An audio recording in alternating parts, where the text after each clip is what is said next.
Hello बच्चों, welcome to the channel. बच्चों, आज की इस वीडियो में हम करने वाले हैं कक्षा 8 का भूगोल का अध्याय 1 संसाधन। तो चलिए शुरू करते हैं हमारी आज की वीडियो।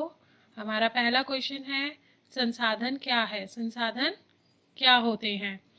तो इसका उत्तर है, प्रत्येक वस्तु जिसका उपयोग आवश्यकताओं को पूरा करने के लिए किया जाता है उसे संसाधन कहते हैं।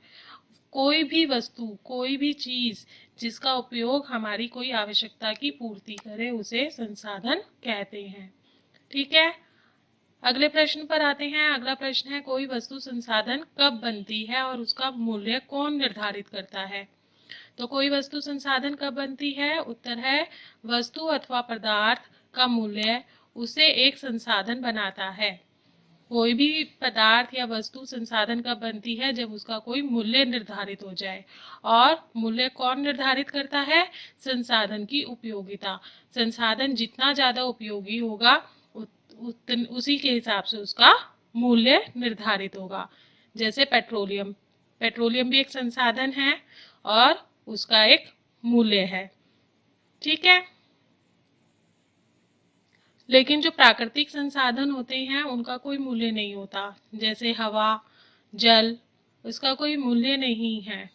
जो बोतलों में भर के जो फिल्टर्ड वाटर आता है उसका मूल्य निर्धारित होता है, लेकिन जो प्राकृतिक रूप से हमें जल मिलता है, हवा मिलती है, उसका कोई मूल्य नहीं होता। लेकिन वो हमारी बहुत ज़रूरी आवश्यकताओं में से एक आवश्यकता है, जिसके बगैर हम जीवित नहीं रह सकते। कोई भी लिविंग थिंग जिंदा नहीं रह सकती, सजीव वस्तु जिंदा नहीं रह सकती बिना पानी के या बिना हवा के। ठीक है, अगले प्रश्न पर आते हैं। अगला प्रश्न है, प्रौद्योगिकी क्या है? प्रौद्योगिकी किसे कहते हैं? प्रौद्योगिकी क्या है? उत्तर है, किसी वस्तु को बनाने में नवीनतम ज्ञान व कौशल का प्रयोग प्रौद्योगिकी कहलाता है। कोई भी वस्तु जब बनती है तो उसको बनाने के लिए नवीनतम ज्ञान, जो नया ज्ञान है, नया विज्ञान के द्वारा आविष्कार किया गया जो नई नॉलेज है, नया कौशल है, नया आविष्कार है, उसको प्रयोग करके जब कोई वस्तु का निर्माण होता है तो उसे प्रौद्योगिकी कहते हैं। कि प्रौद्योगिकी के कारण यह संभव हो पाया। जैसे कि जो बहता हुआ पानी है उससे उस पर डैम बनाकर और ऊर्जा प्राप्त होती है, बिजली बनाते हैं लोग। तो ये प्रौद्योगिकी का कारण है। पहले तो बिजली नहीं थी ना, जब तक लोगों को ये जानकारी नहीं हुई, इस आविष्कार नहीं हुआ, लोगों की तकनीकी इतनी सतर्क नहीं हुई, इतनी समझदार लोग नहीं हुए, तब तक बिजली अवेलेबल नहीं थी।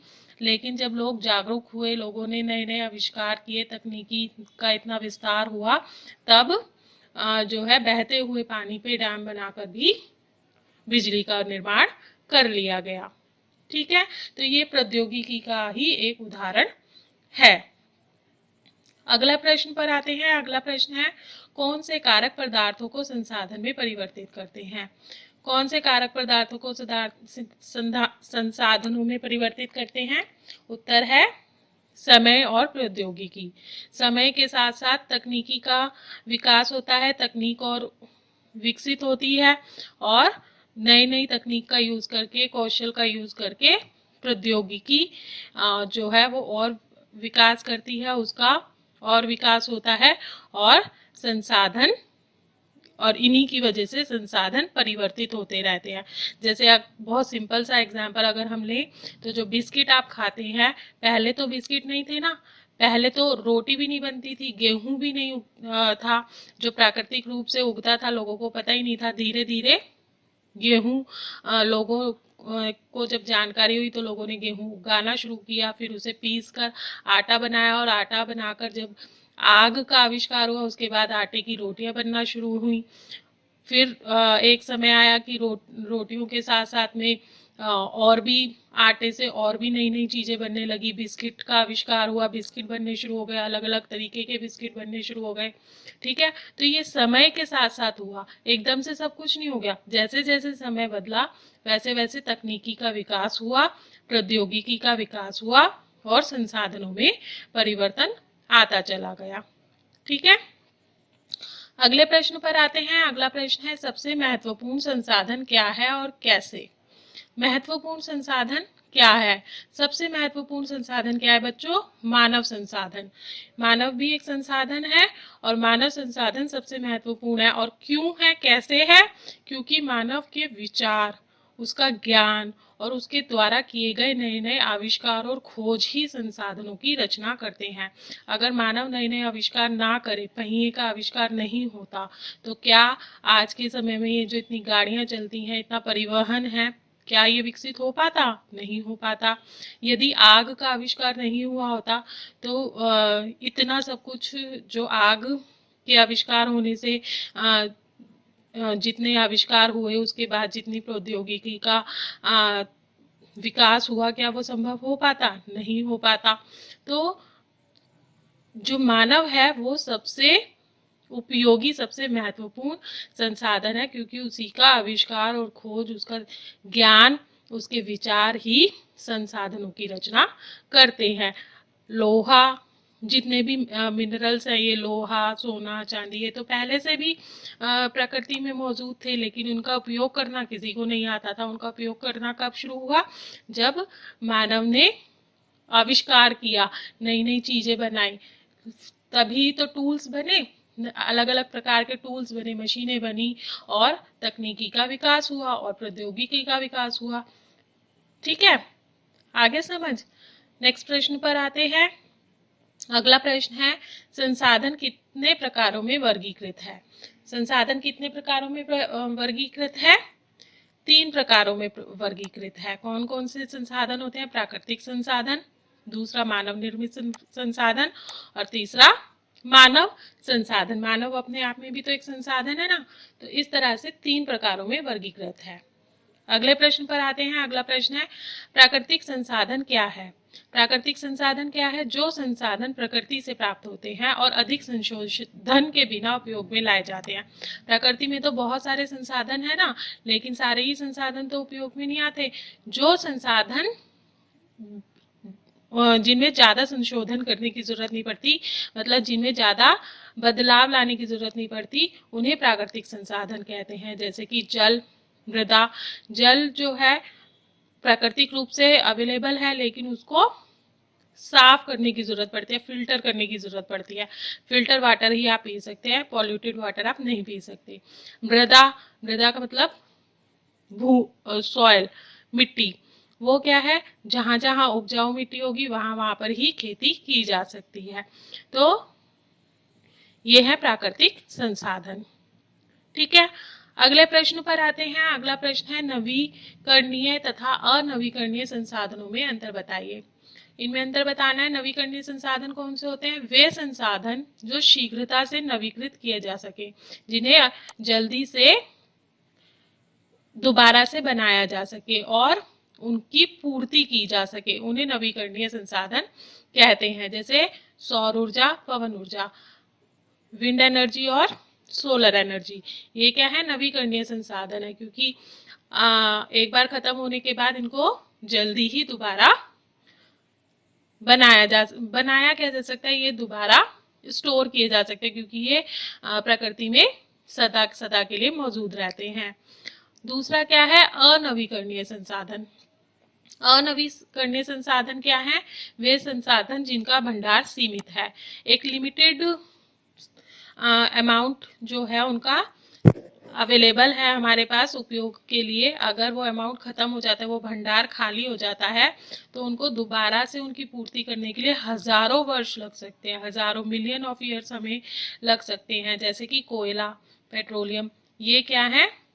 अनवीकरणीय संसाधन है। एक बार समाप्त होने के बाद इनको दोबारा प्राप्त करने के लिए हजारों सालों तक का इंतजार करना पड़ेगा। ठीक है, अगले प्रश्न पर आते हैं। अगला प्रश्न है संसाधनों का वितरण कौन से कारकों पर निर्भर करता है। उत्तर है संसाधनों का वितरण भूभाग, जलवायु और ऊंचाई जैसे भौतिक कारकों पर निर्भर करता है। अतः संसाधन पृथ्वी पर असमान रूप से वितरित हैं, क्योंकि पृथ्वी की जलवायु और भूभाग अलग अलग जगह पर अलग अलग है। समझ आ गया। भूभाग क्या है? पृथ्वी की सतह है।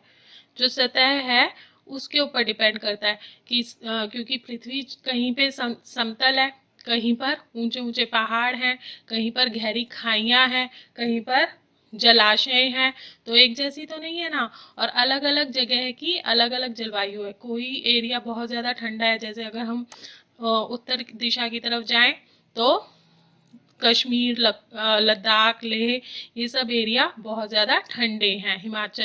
हिमालय का पूरा एरिया ये सारा ठंडा है।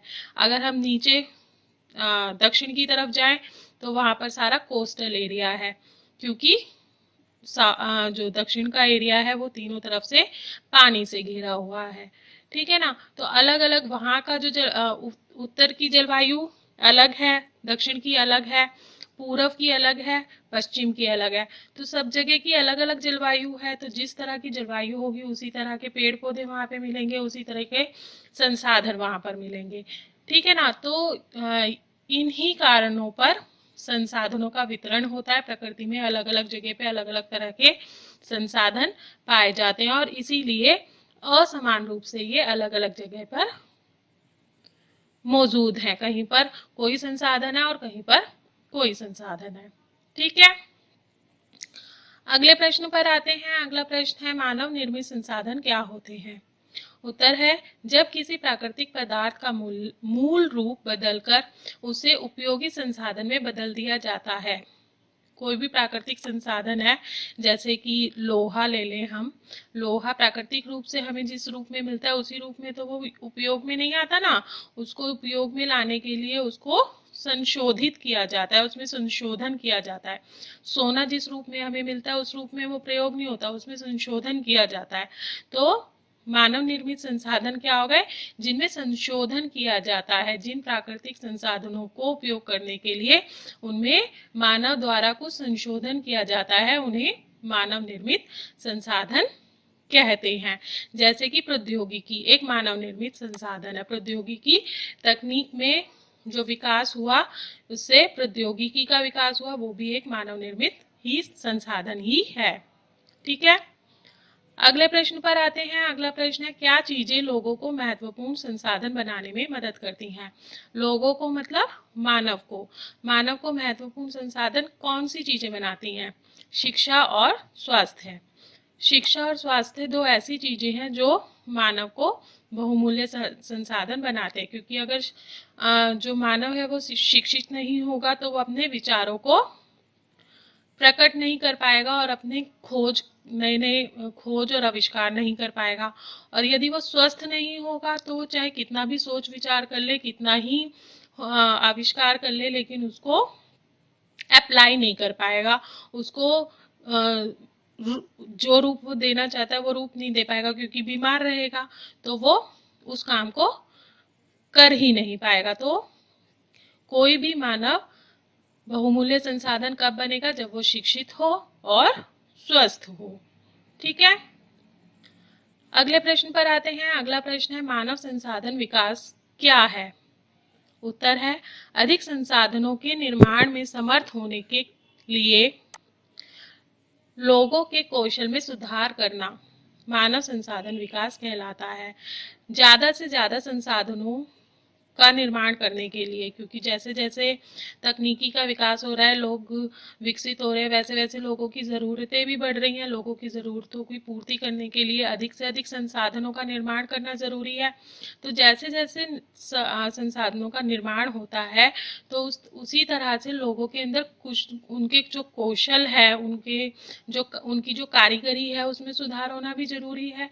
तो उनके कौशल के में सुधार करना जो है वो मानव संसाधन विकास कहलाता है, क्योंकि मानव जो एक संसाधन है उसमें विकास किया जा रहा है ना, उसकी कारीगरी को सुधारा जा रहा है, तो यह मानव संसाधन विकास कहलाता है।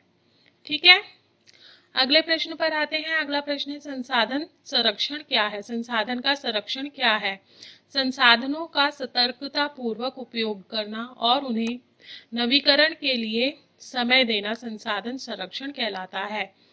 क्या है? संसाधनों का सतर्कता पूर्वक उपयोग करना, मतलब बहुत सावधानी से उपयोग करना, उनको वेस्ट नहीं करना। जैसे नल को पानी को यूज करके हम नल को खुला छोड़ देते हैं, बिजली का उपयोग करके हम पंखे खुले छोड़ देते हैं, लाइट खुली छोड़ देते हैं, तो वो हम क्या कर रहे हैं, संसाधनों का विनाश कर रहे हैं, एक तरह से उन्हें वेस्ट कर रहे हैं, उनका आवश्यकता से ज्यादा उपयोग कर रहे हैं। ठीक है, तो संसाधनों को सतर्कता पूर्वक उपयोग करना और उन्हें नवीकरण के लिए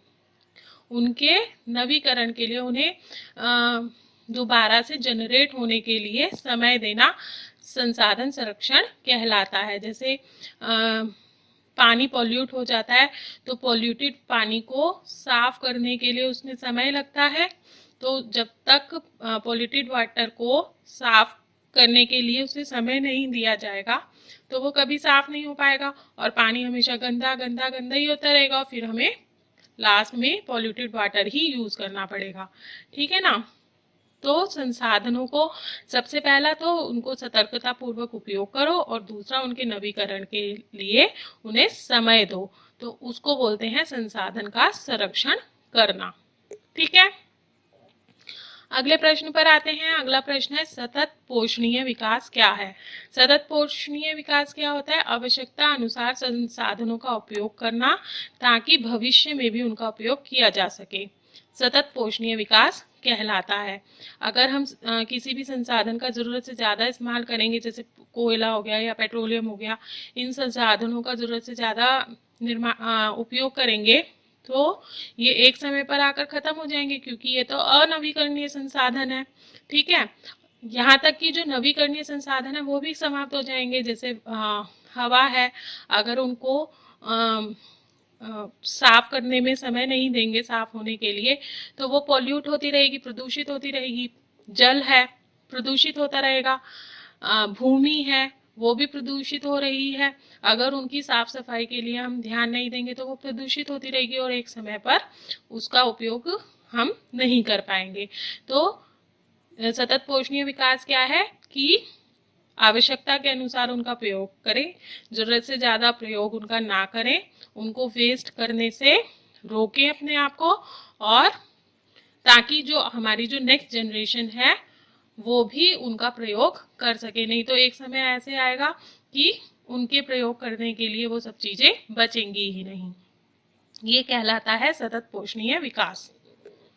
ठीक है, अगला प्रश्न पर आते हैं। अगला प्रश्न है संसाधनों का संरक्षण कैसे सुनिश्चित किया जा सकता है। किस प्रकार से हम संसाधनों का संरक्षण सुनिश्चित कर सकते हैं, किस प्रकार से कर सकते हैं। पहला है संसाधनों का उपयोग सतत पोषणीय रूप से होना चाहिए, उसको सतत पोषणीय रूप से उपयोग करना चाहिए, मतलब इस तरह से उपयोग करना चाहिए कि हम भी उसे यूज कर सकें और हमारी आने वाली जनरेशन्स भी, नई जो जनरेशन है उन्हें भी उनको उपयोग करने का मौका मिल सके, वो बच सके उनके उपयोग करने के लिए। ठीक है, दूसरा है प्राकृतिक संसाधनों का ह्रास कम से कम होना चाहिए, मतलब उनका नुकसान कम से कम होना चाहिए, उनका दुरुपयोग नहीं होना चाहिए।